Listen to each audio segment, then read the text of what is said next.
জ্বালানি সংকটে বঙ্গোপসাগর সহ নদ নদীতে মাছ শিকার বন্ধ, খাদ্য সংকটে জেলেরা, উপকূলীয় মৎস্য অর্থনীতি ধসের শঙ্কা। দেশের বৃহত্তম ভাসমান বাজারে প্রতিদিন কোটি টাকার তরমুজ বিক্রি, সরবরাহ হচ্ছে রাজধানী সহ সারা দেশে, দরপতনের শঙ্কায় ব্যবসায়ীরা। এবং বছর জুড়ে সার সংকটে কুষ্টিয়ার কৃষক, কৃত্রিম সংকটে চড়া মূল্যে সার কেনার অভিযোগ কৃষকের, সংকটের কথা স্বীকার কর্তৃপক্ষের।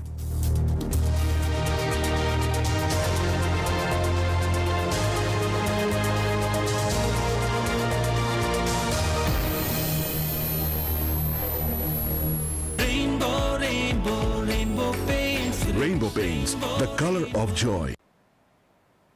নিউজ 24 নিয়মিত আয়োজন কৃষি সংবাদে সবাইকে স্বাগত জানাচ্ছি। সঙ্গে আছে আমি নাফিসা হক। সংবাদ শিরোনাম দেখছিলেন। শব্দের আরেক নাম, একদম ইউনিক স্ট্রাকচারাল ডিজাইনের কসমিক ডো। এর ওয়াল থিকনেস ও রিপ থিকনেস বেশি থাকা, থেকে 50 বছরেরও বেশি। কসমিক ডো, নিশ্চিন্তে 50 বছর। এবার বিস্তারিত। বরগুনা সহ উপকূলীয় জেলে পল্লীগুলোতে জেঁকে বসেছে বিষাদের ছায়া। জ্বালানি তেলের তীব্র সংকটে বঙ্গোপসাগর সহ জেলার নদ নদীগুলোতে বন্ধ রয়েছে মাছ শিকার। দীর্ঘ সময় ট্রলার নিয়ে ঘাটে বসে থাকায় মৎস্যজীবীদের ঘরে দেখা দিয়েছে চরম খাদ্য সংকট। সংশ্লিষ্টদের আশঙ্কা, দ্রুত জ্বালানি সরবরাহ নিশ্চিত করা না গেলে ধস নামতে পারে উপকূলীয় মৎস্য অর্থনীতিতে।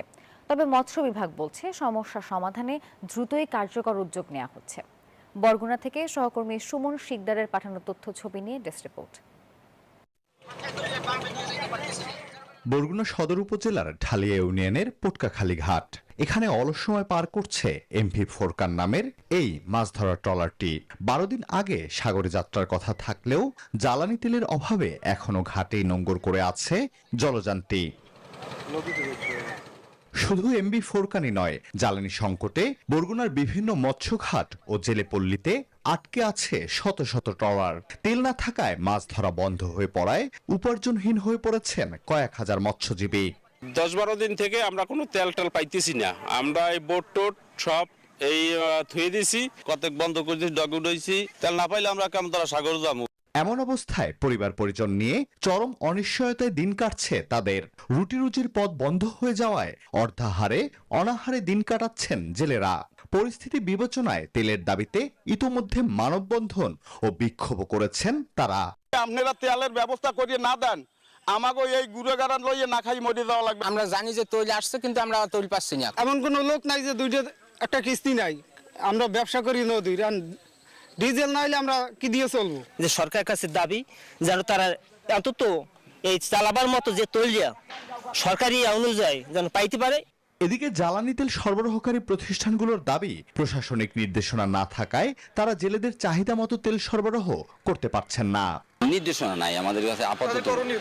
তাদের করণীয়, তারা ডিসি অফিসে যাবে, ডিসি স্যারের সাথে কথা বলে, প্রশাসন আছে, প্রশাসনের সাথে বুদ্ধিতম যারা প্রশাসন তাদেরকে বলবে যে আমরা এরকম তেল পাচ্ছি না আমাদের জেরিকেনে। তারা যদি আমাদের নির্দেশনা দেয় সেই ক্ষেত্রে আমরা আমাদের কোনো ব্যাপার। তবে সংকট কাটাতে ট্রলার প্রতি সুনির্দিষ্ট পরিমাণে জ্বালানি তেল সরবরাহের আশ্বাস দিয়েছেন জেলা মৎস্য কর্মকর্তা। কার্ডদারি জেলে হইলে সবাই পাবে না, কিন্তু মালিক সমিতি যাদের ট্রলার আছে এরকম হলে ভালো হয়। কারণ ইন্ডিভিজুয়াল জেলে তো আর আসলে মাছ ধরতে যে গ্রুপ আকারে শুধু একটা নৌকা বা ট্রলারে লাগে, সেক্ষেত্রে ট্রলার মালিকের যারা আছে তাদেরকে ধরে দিলে আরো সহজ হয়ে যাবে। বরগুনার নদ নদীতে প্রায় 20,000 ছোট বড় ইঞ্জিন চালিত নৌযান রয়েছে। মৎস্য সংশ্লিষ্টদের মতে এসব ট্রলারে দ্রুত জ্বালানি সরবরাহ নিশ্চিত করা না গেলে উপকূলের মৎস্য অর্থনীতি বড় ধরনের হুমকির মুখে পড়বে। Desk report, news 24। এত আনন্দ কিসের? দেখেন না, সুইচ অন তো টাঙ্কি ফুল, অফুরন্ত পানি, আবার বিদ্যুৎ বিলও কম। আরএফএল ওয়াটার পাম্পের রোটর এখন আরো উন্নত, ফলে অল্প সময়ে ওঠে অধিক পানি আর বিদ্যুৎ সাশ্রয় হয় 20% পর্যন্ত। আমি ব্যবহার করি, তাই আমি জানি আরএফএল পাম্পই best. RFL water pump, on করলেই পানির তুফান। কৃষি সংবাদে বিরতি নিচ্ছি, সঙ্গে থাকুন।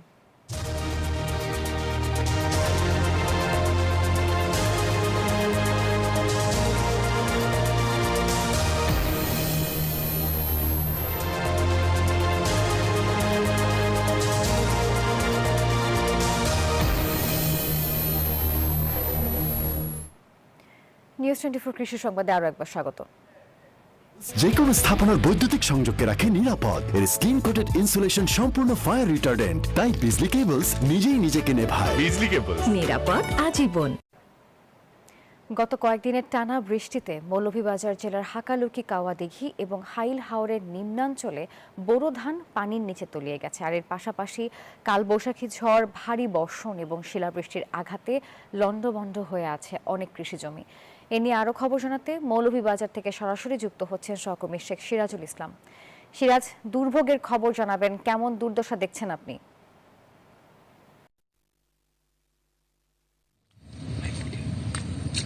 ধন্যবাদ নাসিফা।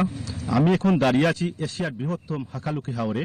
এই হাওরের মৌলভীবাজার জেলায় কিন্তু ৬২,২০০ হেক্টর জমিতে কিন্তু বোরো ধান চাষাবাদ হয়েছে। তবে গত কয়েকদিনের ভারী বর্ষণ এবং ঝড় বৃষ্টিতে কিন্তু শিলাবৃষ্টিতে কিন্তু উঁচু স্থানের ক্ষতি না হলেও নিম্নাঞ্চলের বিশেষ করে হাকালুকি হাওর সহ অন্যান্য হাওরের বেশ ক্ষয়ক্ষতি হয়েছে। আমি এখানকার একজন কৃষকের সাথে কথা বলবো, আসলে এই হাওরের ধানের কি অবস্থা, কেমন ওনার কাছ থেকে শুনবো যে আপনাদের হাওরের ধানের কি অবস্থা। আমাদের হাকালুকি হাওরের অবস্থা খুবই নাজুক অবস্থা হয়ে গেছে।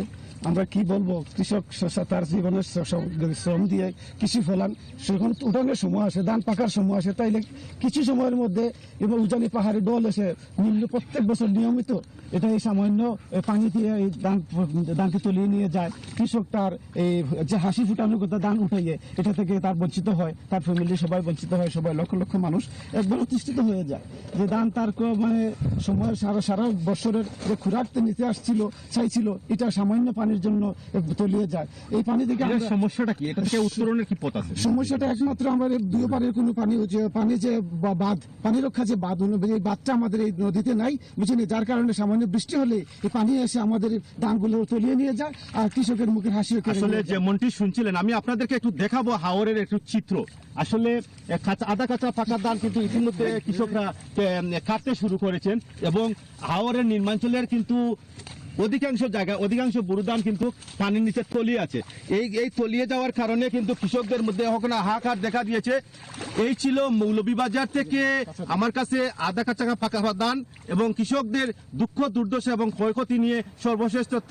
আমি ফিরছি স্টুডিওতে নাসিফার কাছে। নাসিফা। সিরাজ, ধন্যবাদ আপনাকে। যত লাগে ততবার হাই কেয়ার ডাইপার।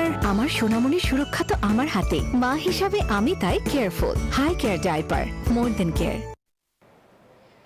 পিরোজপুরের নাজিরপুর উপজেলার বেলুয়া নদীর মোহনায় শতবর্ষী ভাসমান বাজারে প্রতিদিন প্রায় কোটি টাকার তরমুজ বেচাকেনা হয়। মার্চ এবং এপ্রিলে 2 মাস জমজমাট থাকে তরমুজের বাজার। পাইকারি ব্যবসায়ীদের হাত ধরে এই তরমুজ চলে যায় রাজধানী সহ দেশের বিভিন্ন প্রান্তরে। তবে তরমুজের দাম কমে যাওয়ার শঙ্কায় রয়েছেন ব্যবসায়ীরা। গোলাম মোস্তফার পাঠানো তথ্য ছবি নিয়ে থাকছে ডেস্ক রিপোর্ট।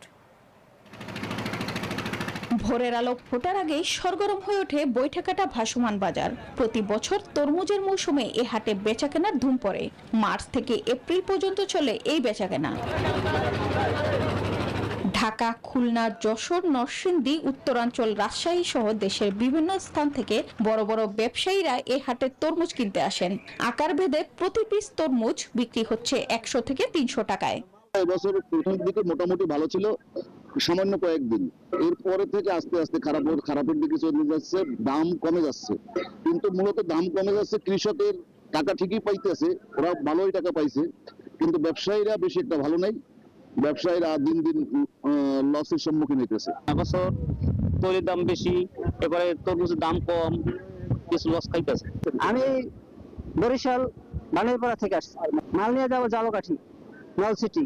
আজকে মাল কিনি না, মাল কিনাই আগ্রহ নাই, কারণ ওই মাল চলে না, এই জন্য আগ্রহ নাই। কৃষি সম্প্রসারণ অধিদপ্তরের দাবি, এবার ফলন ভালো হওয়াতে শুরুর দিকে দাম ভালো পেলেও এখন কিছুটা কমতির দিকে।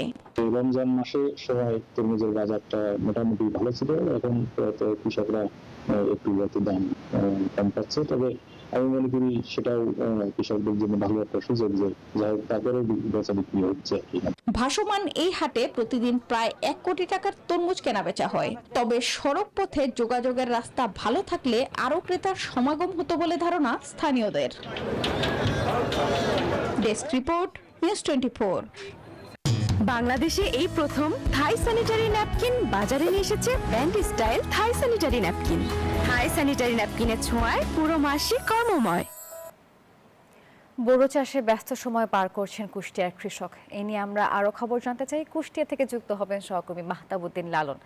লালন, জানাবেন চলতি এই মৌসুমে কুষ্টিয়ায় আসলে কি পরিমাণ বোরো চাষের লক্ষ্যমাত্রা নির্ধারণ করা হয়েছে এবং আপনি কেমন দেখছেন ফলন?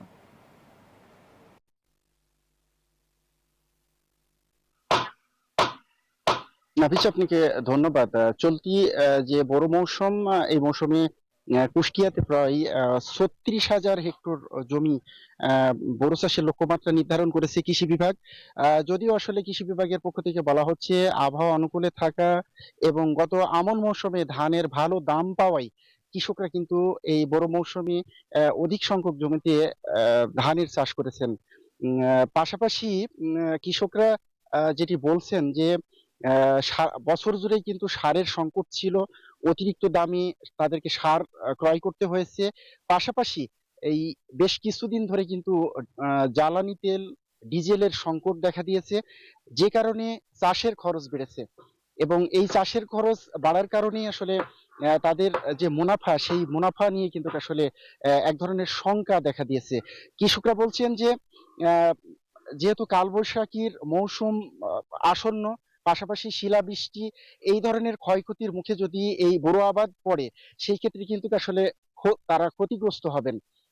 পাশাপাশি তারা বলছেন যে ডিজেলের যে সংকট, সেটি দ্রুত সময়ে নিরসন সহ কৃষকরা যাতে আসলে সঠিক সময়ে এবং সহজলভ্যভাবে তাদের এই ডিজেল তেল সংগ্রহ করতে পারে, সেই ব্যবস্থা গ্রহণের জন্য সরকারের কাছে অনুরোধ জানাচ্ছেন। পাশাপাশি কৃষি সম্প্রসারণ অধিদপ্তর বলছে যে তারা তাদের যে মাঠ পর্যায়ের কর্মকর্তারা রয়েছেন, তাদের মাধ্যমে এই কৃষকদের সব ধরনের পরামর্শ এবং সহযোগিতা করে যাচ্ছেন। এই ছিল কুষ্টিয়ার বোরো চাষ নিয়ে সর্বশেষ। ধন্যবাদ আপনাকে। আরো একটি বিরতি নিচ্ছি, সঙ্গে থাকুন।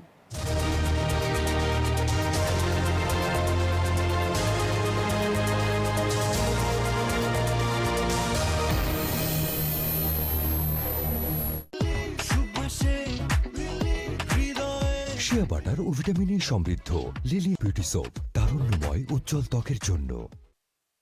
মেরিল প্রথমবারের মতো নিয়ে এলো স্যাফরন সিরাম সোপ বার। প্রতিদিন গোসলে সিরামের উজ্জ্বলতা। মেরিল সিরাম সোপ বার। ছেলেরা আমাকে কোথায় নিয়ে যাচ্ছে? সারপ্রাইজ মা। এইসব অনুভূতিগুলো ধরে রাখতে দেশ জুড়ে আমাদের আরো উন্নত নেটওয়ার্ক আপনার জন্য।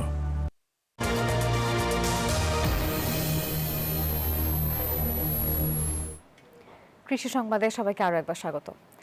আমন রবি ও চলতি বোরো মৌসুমে চাহিদা মতো সার না পাওয়ার অভিযোগ কুষ্টিয়ার কৃষকের। তারা জানান, কৃত্রিম সংকট তৈরি করে বাজারের চেয়ে বেশি মূল্যে সার কিনতে বাধ্য করছেন এক শ্রেণীর অসাধু ব্যবসায়ী। ডিলার ও ব্যবসায়ীরা বলছেন, নন ইউরিয়া সার পুরোটাই আমদানি নির্ভর হওয়ায় কিছুটা সংকট রয়েছে। তবে ভিন্ন কথা বলছে কৃষি সম্প্রসারণ অধিদপ্তর। মাহতাবুদ্দিন লালনের পাঠানো তথ্য ছবি নিয়ে থাকছে আরও একটি রিপোর্ট।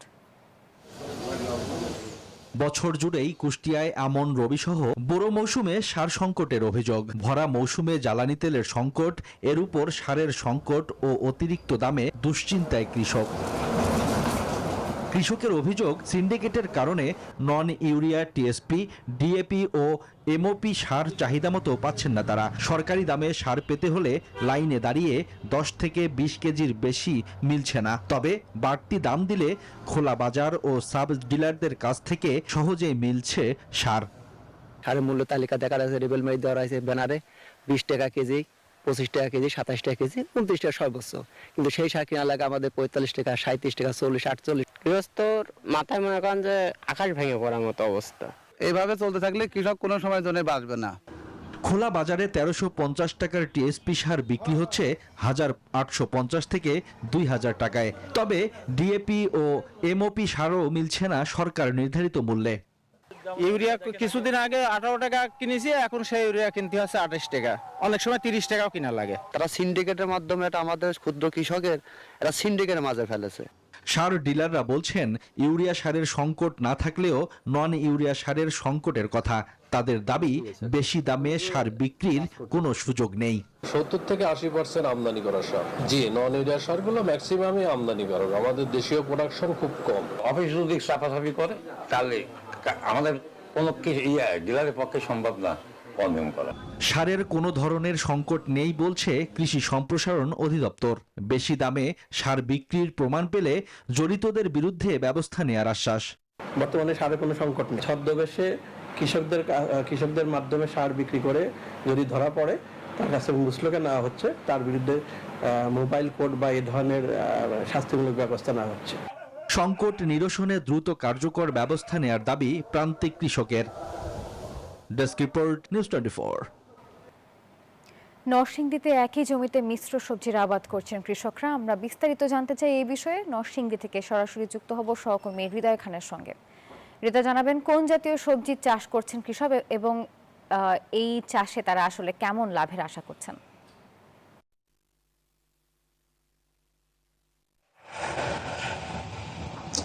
ধন্যবাদ নাফিসা। আপনি যেমনটি জানেন যে সবজির জন্য কিন্তু নরসিংদী জেলার আলাদা খ্যাতি রয়েছে। আমি এই মুহূর্তে রয়েছি নরসিংদীর শিলমান্দিতে। এখানে প্রায় 50% জমিতে মিশ্র জাতের নানা সবজির আবাদ করেছেন কৃষক। আপনাদেরকে যদি একটু আমি দেখাই যে এখানে একই জমিতে কিন্তু ঢেঁড়স, বেগুন, শসা, ঝিঙ্গা, চিচিঙ্গা এবং মরিচ থেকে শুরু করে এখানে পেঁপে এবং কলারও কিন্তু আবাদ করেছেন কৃষক। তারা যেমনটি বলছেন যে আসলে কম খরচে লাভ বেশি হয়, তারা এই সকল সবজি চাষে কিন্তু আগ্রহী হচ্ছেন। একই সাথে উৎপাদন ভালো হলেও আসলে ন্যায্য দাম পাওয়া নিয়ে তারা অনেকটাই শঙ্কায় রয়েছেন। তারা বলছেন যে হাত বদলের কারণে কৃষকরা অনেক সময় ন্যায্য দাম কিন্তু পায় না। একই সাথে আপনাকে জানিয়ে রাখি যে নরসিংদীতে উৎপাদিত সবজির কিন্তু প্রায় 60%-এরও বেশি রপ্তানি হয়ে থাকে ঢাকা সহ আশেপাশের জেলাগুলোতে। এখানে উৎপাদিত সবজি আসলে আবহাওয়া এবং গুণগত মান কিন্তু ভালো হওয়ায় এখানকার সবজি দেশের বাইরেও রপ্তানি হয়ে থাকে। এবছর নরসিংদী জেলায় প্রায় 10,000 হেক্টর জমিতে সবজির আবাদ করা হয়েছে। তবে চলতি মৌসুমে ঠিক আসলে এই সময়ে মাত্র তারা এই সকল সবজির উৎপাদন শুরু করেছেন। ঠিক 10 থেকে 15 দিন পর কিন্তু বলা যাবে যে কতটুকু জমিতে এই সবজির কিন্তু আবাদ করা হয়েছে। সবকিছু মিলিয়ে কিন্তু কৃষি বিভাগের পক্ষ থেকে কৃষকদেরকে সব ধরনের সহযোগিতা। হৃদয়, ধন্যবাদ আপনাকে। দর্শক, কৃষি সংবাদের আয়োজন এই পর্যন্তই। ধন্যবাদ সবাইকে।